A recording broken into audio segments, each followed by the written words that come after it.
why I was a terrible older brother and what was my positive learnings. So to answer the part of why I was a terrible brother was a complex a complex combination of circumstances. So, for example, me having my neurodiverse challenges combines with parents who did not really understand in great depth why I was struggling so much as a young child and what I needed most. Combines with my parents not really knowing how to or did not do a good enough job of teaching me what was mental health and how to manage that in manage that in a very constructive way. And possibly also the Asian culture that my family came from probably does not teach how to manage personal mental health that well. Combines with my Australian primary school system. Also did not educate and communicate to me well enough that that mental health was something that existed and should be nurtured and taken care of. So because of these complex and unfortunate circumstances, I was often in a position where I was feeling overwhelmed, and I would regularly melt down because I could not process all of the emotions and thoughts running through my brain as a young child, and having absolutely no idea how to interpret and process those thoughts and emotions. And why this relates back to being a terrible brother, or me being a terrible older brother, was because unfortunately, as a result of my struggles to understand and support my own mental health, um, because because I could not contain all of those raging emotions. The only natural or the only natural place for all of that chaos to flow towards was outside of my brain. And during my meltdowns, I unfortunately was physically and I think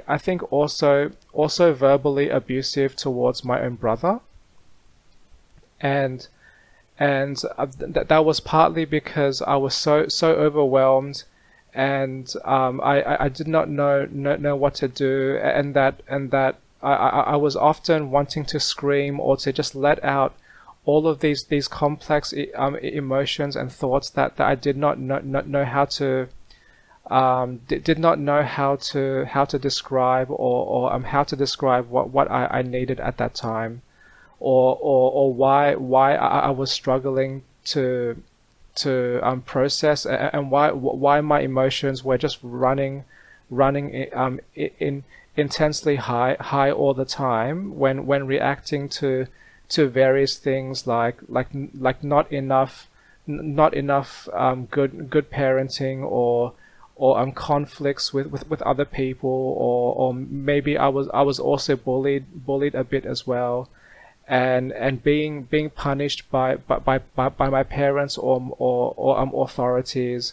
without really understanding why I did not have why I had to be punished, why I also had to be maybe humiliated, um, and why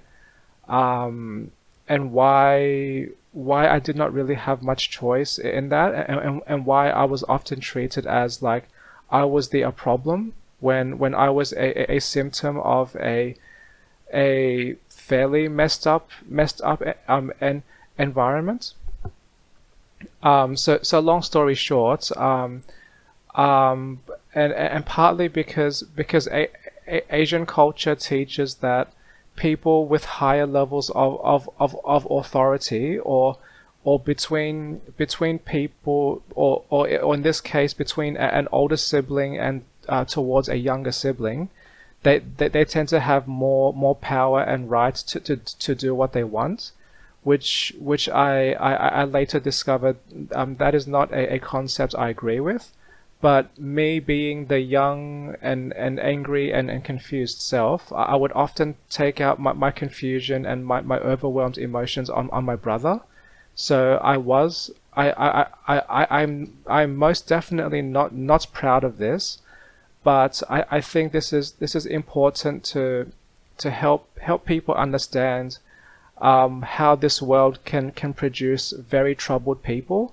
because this world does not identify or support mental health enough, at least during the time of my very early childhood. And I and my brother and my younger brother, unfortunately, at those younger years, he was coincidentally often near me, physically, because we often spent time together, because this was after my parents' divorce. And so my family was not a very active or loud sort of people, so we just entertained ourselves with most activities we could find at home, like computer games or watching movies. But yeah,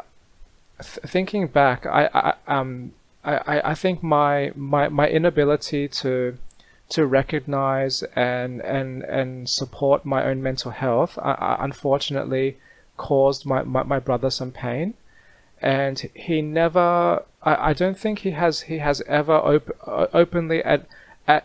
admitted to me, like what was the real, the true impact that my actions had on him, and his, his connection with me. But I believe I may have really alienated him from wanting to get close to me, because of how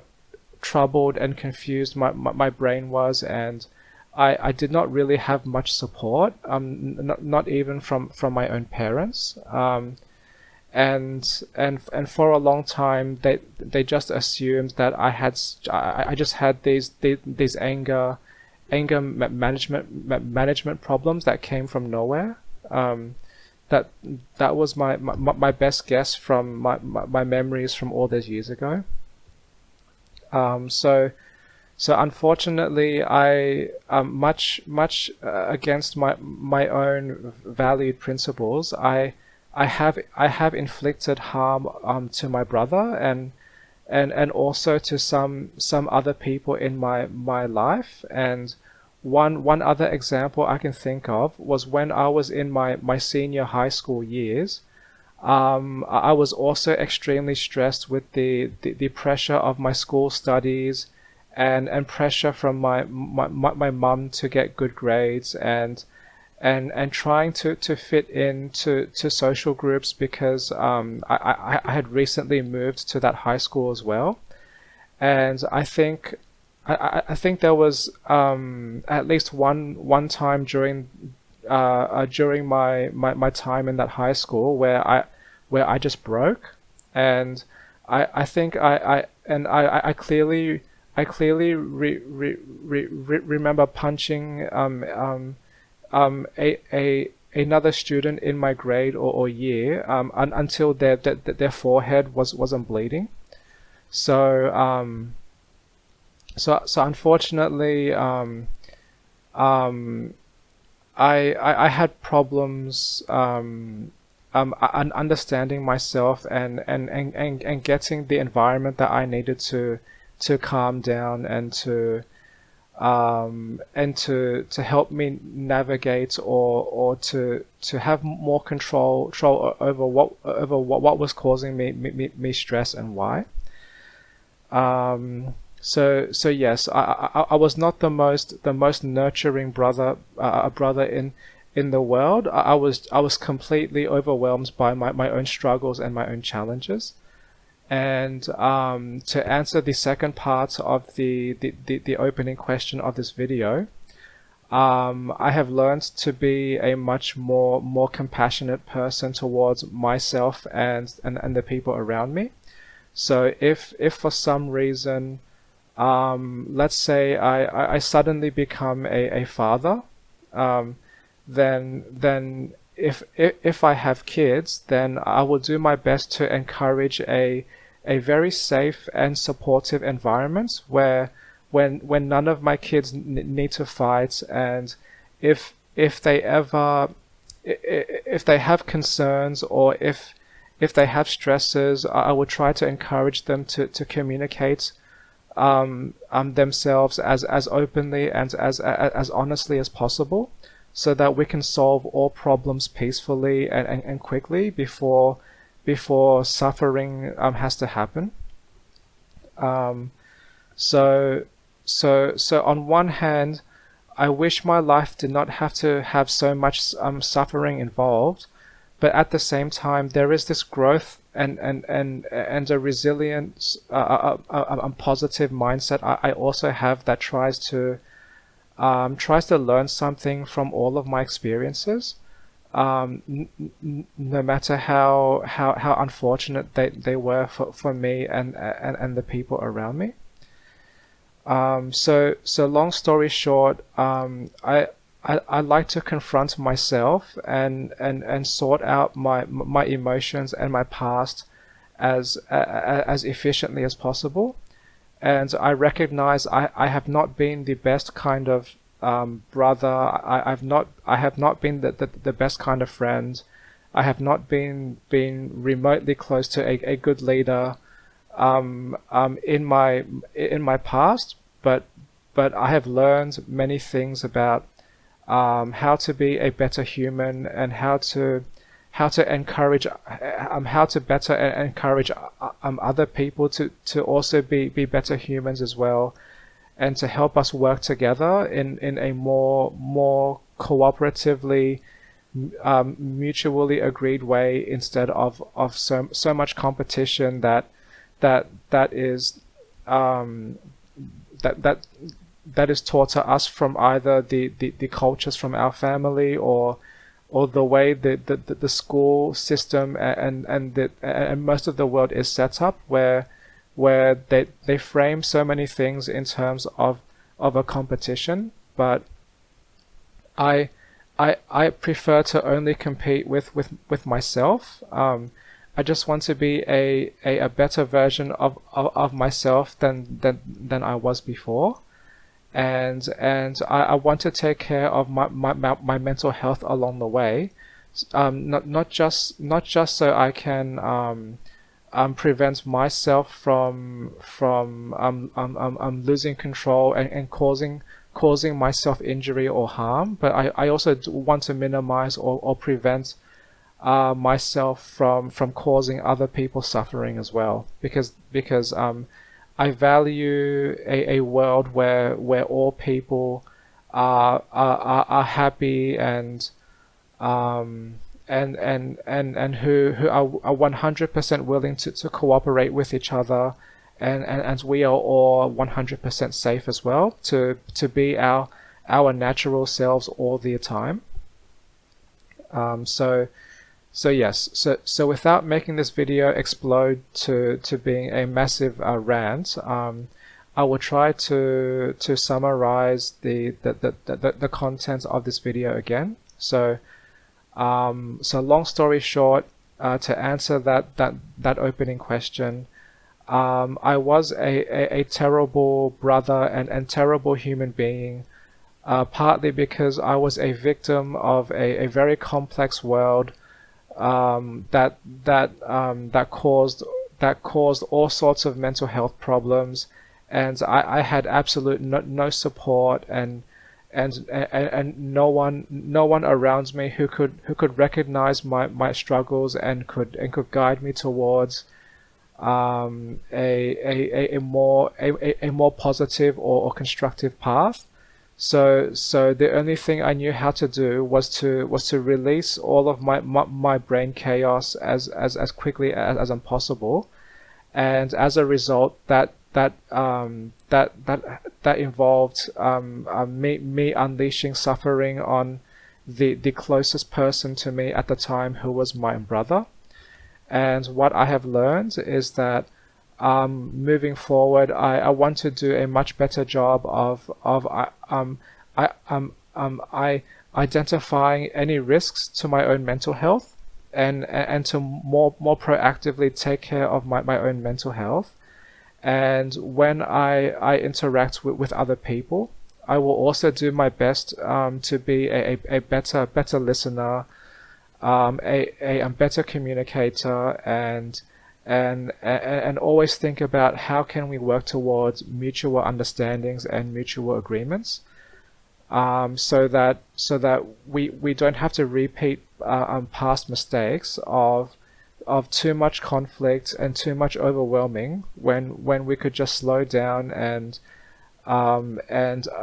find solutions peacefully. So just to be clear, I am not a perfect human. I am always ready, at least now with my current knowledge and mindset, I'm always ready to admit when I've failed as a person or made mistakes. But what I believe is more important than that is also my intent to continue forward with working towards a more positive future, and to minimize all of these problems that I have learned along the way. Thanks for watching.